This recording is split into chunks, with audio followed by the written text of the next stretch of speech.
important is it for Rodgers and the Jets to get off to a great start in Week 1? I think it's of the utmost importance for Aaron Rodgers and the new-look New York Jets to get off to a great start, mainly because of the division they play in. Obviously, people love to write off the Buffalo Bills. We forget that the Buffalo Bills have won the division 3 out of the last 4 years, gone to the playoffs the last 4 years. Then the Dolphins. We know how prolific the offense is. They just got faster with Devon Achane, getting him out of the draft. And then defensively, you go and you get Vic Fangio as your DC, not your head coach, your DC. Remember, the last time Vic Fangio was a defensive coordinator, what was he? He was coached the #1 ranked defense in the Chicago Bears.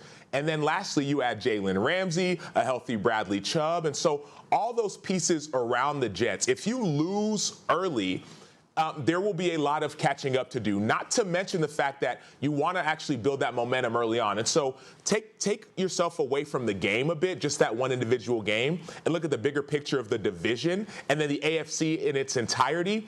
That win early will be huge for the New York Jets. Go ahead, Lewis. Yeah, look, I think it's important. But it's one game. So, look, I think the expectation for me, for the Jets, especially when you're talking about Week 1, when you have all these new pieces, despite the fact that Aaron Rodgers has Randall Cobb with him now, has Alan Lazard with him now, has his old offensive coordinator, Nathaniel Hackett, there is a lot of familiarity for him. But the fact of the matter is this.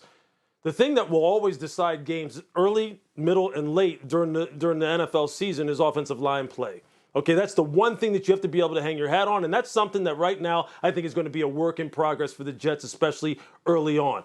This is a team that was 31st in run block win rate and 21st in pass block win rate last year. They drafted center Joe Tippmann out of Wisconsin to really anchor the middle, but the tackle position is still an issue. So for me early on, look, I know he's got some fantastic weapons up there in New York, and the defense is going to ball because that's what they do. But pass protection early on is going to be something I'm looking for. And I'm going to want to see whether or not Aaron Rodgers, at the age that he is at now, how many hits has he taken, and how in sync is this offensive line early on in the season. I expect it to be a little rocky, but they better hit their stride quick. There's no question about it because we know what the expectations are up there. We know what the expectations are. It has to be Super Bowl or bust. It has to be that. It has to be to get to the game.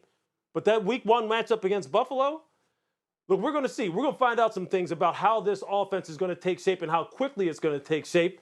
And I think with Buffalo, look, you just got to figure out what's going on with their pass rush. Just how formidable is this pass rush going to be? I think that will decide how both of these teams start off to begin the season.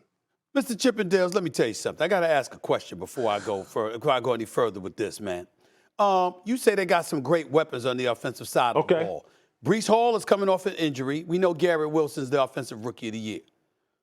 What are and the operative word is great. What are the great weapons that Aaron Rodgers has other than those two dudes? You said great.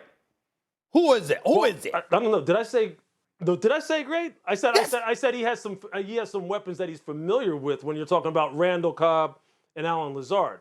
Okay. Look, I think Garrett Wilson. Well, let's just put it this way. Has Garrett Wilson kind of like established himself yet as a great receiver in the truest sense of the word? No. But he has some explosive weapons. When you're talking about a guy like Garrett, when you're talking about a guy like Breece coming off of injury, and let's not forget this. Remember this name, Israel Abanikanda, their 5th-round running back out of Pitt. Just remember that name.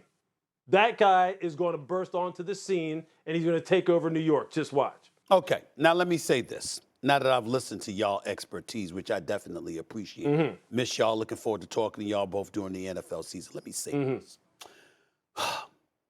Week 1 is not that urgent because you're going up against the Buffalo Bills. You're going up against Josh Allen. And they're a team that is an elite team, no question, with elite weapons. Let me not be sacrilegious and not mention Stephon Diggs, because that dude is something special. Okay, we understand who Buffalo is. So if you end up not winning Week 1 against Buffalo, that'll be forgivable. Okay? It's not like you got to come out the box and win a game. But I will tell you, early part of the season, you better be right in the mix for that division crown, because what you don't want to do is find yourself pursuing an uphill climb to winning the AFC East and the probability is more likely that you'll be a wild card team than a division winner, because then we got to look at the rest of the AFC. Not just the AFC East. You got Miami and Buffalo in the AFC. I'm not thinking about New England. You know why. They got to get their offense together. In the North, there's Joe Burrow and obviously Lamar Jackson. And by the way, I think arguably the Pittsburgh Steelers had the best draft. But that's a subject for another day, okay? We look in the AFC South, all right? We understand what we're looking at there and what have you, particularly with Jacksonville. I think they put us on notice that they're on the come up. And then, of course, the AFC West, you got Patrick Mahomes. And you got Russell Wilson now got a coach in Sean Payton, okay? And you got Justin Herbert, even though I think they should have made a coaching change there. I'm just saying, the Jets, they got to win early. Not week one, but they do have to win early and position themselves in the division crown. You do not want to be dependent on a wild card spot, because you might be on the outside looking in even if you have a winning record because of the multitude of teams in the AFC. Thanks for watching ESPN on YouTube. For live streaming, sports, and premium content, subscribe to ESPN+.